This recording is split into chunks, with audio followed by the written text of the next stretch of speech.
Alrighty. So someone asked me to do like a behind the scenes, I wouldn't say day in the life, but how do I produce so much content? And I would just start off by saying that like I fail a lot. And that is exactly why I make the content I do, so that I can help you fail less. And in doing so, I fail less. And so really, when it comes to content production, it is a skill like anything else. And so for the first like 12 videos of the Substack that I'm posting this on, but on top of that too, or probably just maybe to the YouTube channel, I don't know yet, but I've been kind of like leaning off of there a little bit less and less. But I wanted to make this How to Be a Modern Content Creator series because a lot of people are not realizing you need to just put out more.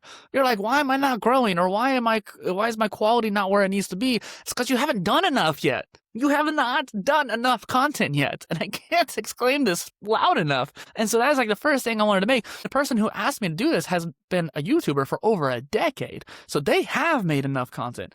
And yet we were talking about what can you do more of? Like how can you repurpose your content, repackage your content, and do more? Because the person wants to do a catch-all on their channel. Great. It's the same mindset I have with my blog. My main website blog, PolyInnovator.space, it's a catch-all. I have over 30 different tags and I have over 800 posts, actually probably close to 900 posts at this point.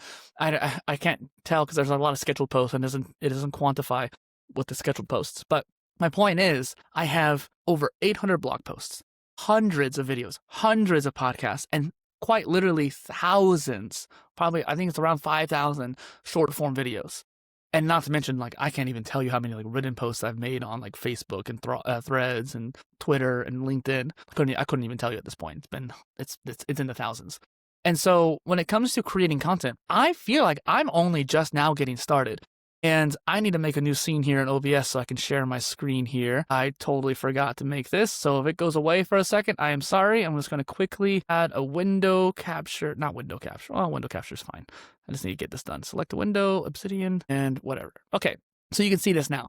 I'm going to go ahead and just share this real quick. I'm going to click on, let's say, this post. So I'm going to go ahead and just share this. What this is my Obsidian Vault. I talk about this PIOS system that I created in my other channel. It's about basically this system here that I created for Polymath. But when it comes to content, I used to use Notion, and Notion was great, but in Notion, I wasn't able to keep things local, and that was just something I was really worried about. And so whenever, I'm going to add my camera back, doing this live. So I actually had to reinstall OBS a couple different times. Fit screen? Nope. Okay. Oh, am I on the wrong one? Dang it. I hate OBS sometimes. Maybe I need to go back to Melt. So when it comes to content creation, I really wanted to share with you all what do I do. And right now, this is my system. I create a ton of content. I have a ton scheduled out, and I'm honestly working on making even more here in the next future. In fact, I have like 5 interviews in a week time span that I'm like recording and posting. I have to get one done today. I have to prepare for one for tomorrow. I interviewed this morning. Like I literally had to edit the one from Tuesday. I recorded one this morning and I had to prep for one tomorrow, right? And I'm only going to be doing more and more interviews here soon. In fact, I've actually even been toying with the idea of doing 30 days of interviews. And then guess what? I'll get like at least 20 clips per interview. I don't know what 30 times 20 is, but so 2 times 5, 500 clips, something like that. And so that's 500 clips. If I'm posting 10 clips a day, that's 50 days right there. That's not enough. What if I want to get to the point where I can do 100 clips a day. And that's insane. But imagine what that could be like on YouTube. That's just a fun little example, but you don't have to get into the weeds like I am right now. But basically, let's just get into what I'm doing here. I have some important links here at the bottom, right? I need to work on my book more. I'm actually working on my exercise book, but this is my swimming one, the one I started before that. My brand kit, so I have all my hex codes really easily accessible. Affiliate links, so whenever I'm sharing different links across different platforms or socials or blog posts, you have all my affiliate links here. And so the reason why I bring this up is that like I have over here a database. So you can actually switch the view to like table. And so it's just a database here and I have them numbered. I actually added a lot more since then. And I guess I'm giving away what I'm going to be making next, but oh well. So essentially speaking, if you're watching this, you're going to already be nerdy like me. So you're going to probably care about what I'm doing. And so let me close this. This is getting distracted. I also have my folders over here for each of my channels and different, let me just go through it. So I have my Polymath Wiki, which essentially is my main newsletter. Even though I've been focusing on the content creator newsletter, this is my main one. Then there's the content creator one, which also has the Poly Tools folder in there. And the Poly Tools is essentially the same thing as content Polymath. And the only reason why I'm keeping them separate is that at the moment, it feels nice because I have the content stuff still on my main website, but I'm also still doing Substack. And so I'm kind of having them both as like a DNA strand. They're both going at the same time. However, the Substack is more focused on, or Beamly, what if I just decide to move over there, regardless, the Beamly or Substack, it's more focused on how to be a content creator. And then the PolyTools one is more about the actual tools, toolkit itself. And so various different, like, okay, here's what I can do, or here's the tools I use, or whatever. And then I have the Omni blog folder, which is essentially just like Omni, meaning all, it's like all blog posts. Technically speaking, newsletters are blog posts, and that's going to be in there eventually, but since they're technically a separate series, then the Omni blog could be random posts as well. I also have a couple other folders within there. I don't need to go in there too much. You can see how I have like phases though. I talk about phases in a different way on the other channel, but in this particular use case, I have this as a priority list.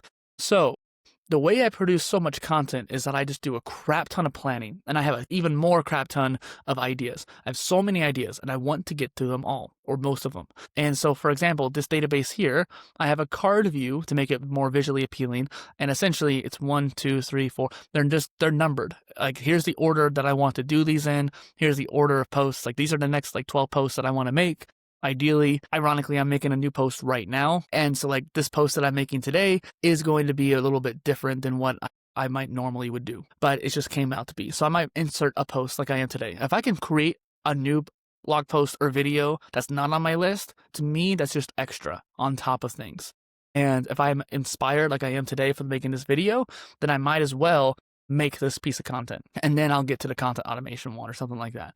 But over here, I have the phases, and the phases are really interesting because this is essentially this, but on a bigger scale. Like within this folder, I have like 100 blog posts, and then this, no, wait, okay, no, I lied. 39, 71, 66, 91, yeah, okay, so I lied, not 100 posts, but I have, basically a year's worth of posts if I'm doing one a week, and I'm going to try to do more than one a week. If I can get all these done, like basically there's less than a year's worth in these folders. If I could just do one a day, then I would feel caught up. But that's not happening, obviously, because I'm doing my other newsletters. So that's why I'm making this video, so you can understand, like in my head, I would love to just focus on the Omni blog and get all these spaces done in one fell swoop.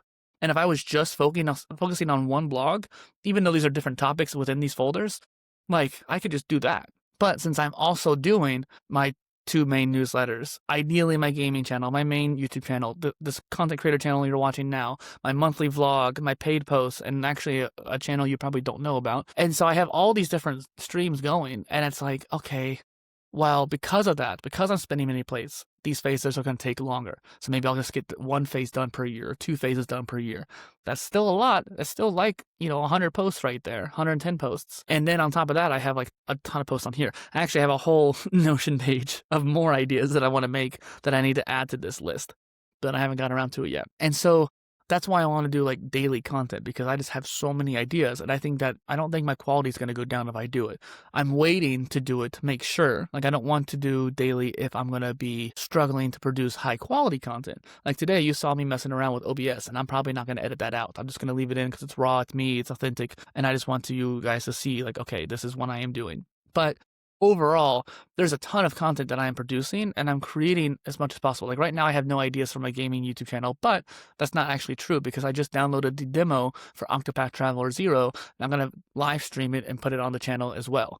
So there's a lot of things that I can do, like this video today, like that live stream, that aren't on my list, that are on top of things. And so while it might seem a little disorganized, let me switch back to the other scene. It is very much organized in the sense that I am producing at a high level and creating a ton of content. Not to mention, all these videos are going through Opus Clip or whatever repurposing tool I end up using as well, and getting into either, like I could use Cast Magic or Recast Studio, for example, to make tweets and quote images and stuff like that for my videos. And then every Substack post also comes out with a quote image and stuff like that. There's tons of ways of creating this content and putting it out farther. So for me, I'm waking up every day and I'll go to the gym. I will go to Panera and get my drink because I have the sip club right now. And it's one of those things where I had 2 free months, so I was like, might as well. And because I mentioned this because the person was like, I kind of want a day in a life. I want to kind of see what you're doing. I am not always productive every single day. That's a lie. I am productive every single day, but I'm not productive to the level that I want to be every single day. And that is okay. You're not always going to be that high level achiever that you want to be. Today's sunny, tomorrow might not be, and I get very much impacted by a very cloudy day. When it's sunny out, even if it's cold, I'm happy. I'm good. I'm good to go. I might be kind of stiff because of the cold. I might be kind of tired, but I'm fine as long as there's sun out. When there's no sun out, it impacts my energy and it impacts my performance creating content.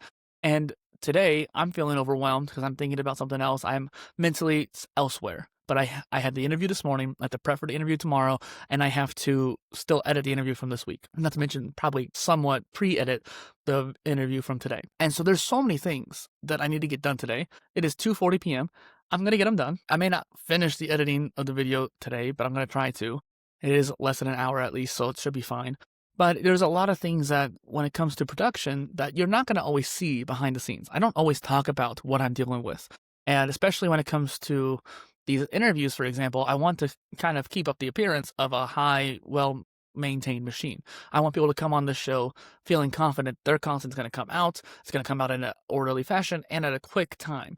I've had some, when I first started doing interviews, like for example, I interviewed Ali Abdal and he had to wait a couple months before I got his interview out. And I was like, bro, I should have just worked on it faster. I wish I just got things done. But it's because I had 12 interviews ahead of him that were recorded but not put out yet. And I was trying to put them out one a week. Eventually I did like 2 a week, but even then it was still like not that much. Eventually I got to the point where I was so overwhelmed by having so many interviews in the backlog, I literally just did 40 days of interviews. I already had most of them recorded. I was recording a few more, and then I just did 1 interview a day, and it was insane. I think that like I learned a lot, accelerated my skill, not only of interviewing, but editing. And I also had a major issue with Repurposed.io because of that, because I had so many in a short time span and messed with the servers. This was like early on in Repurposed's life. And so the servers were a lot like probably weaker back then. But my point is like, because I did such a big burst of content, it actually overwhelmed the servers and YouTube and all that jazz. So I learned my lesson not to really do that unless the technology can keep up with it or yourself can keep up with it. My point is too, when it comes to creating content at a high level, especially as a solo person, you have to rely on a good strategy, you have to rely on good tools and automations, and then you as the person need to execute. That is why I created the creator equation, and I talk about it on this channel, because when you are trying to expedite your growth and expedite your progress as a creator, your malleability is due to your execution factor. How much effort you put into it is going to necessarily come out as some sort of result. If you rush it and you're not putting out good enough stuff, it's going to show. Like I said, like even though I think I did a good job with that 40 days of podcast interviews, because I rushed it, I might have skipped certain things with editing. I don't think I did, but I might have done it by accident. And then I also, because I had that issue with a repurposing tool, it was because I had so much in a short time span. Again, I'm not like mad at Repurpose about it at all, but I'm just saying like it happened because of my output and my execution. And so in that creator equation, the automation tool wasn't able to keep up. Now it would. Now it'd be fine. Repurpose has the capacity to it. But now I use like Nuelink and I use other tools like Firecut and stuff like that for automation purposes. So there are new tools on the market that have replaced the old ones. So now I don't have to worry about automation anymore. But back then, this was like 2021, automation wasn't as strong. So that's my point. In this creator equation, you have strategy, you have automation, and then you have execution. And when you have all three firing on all cylinders, that is what's going to make you grow so much more rapidly. And that is why I created this video, because in the day of my life, I don't think anything of it. Like I'm just doing this. I'm showing up every morning to create content. I don't care if I just make 1 blog post in one day or if I make 12, as long as I show up and keep doing things. And I'm going to try to keep making 12. I have a sprint of those Polytool posts that I want to make, and I'm almost done. Like I have them scheduled out all the way until June next year. But I still don't feel satisfied because I don't have them all done. And so it's that drive, that execution factor that's really making me go nuts in a way. So that is it for today. Someone wanted to kind of day in the life, and I wanted to try to show you what I deal with and what I'm doing. And if you have any questions or if you have anything you want me to expand on for another video, let me know in the comments down below.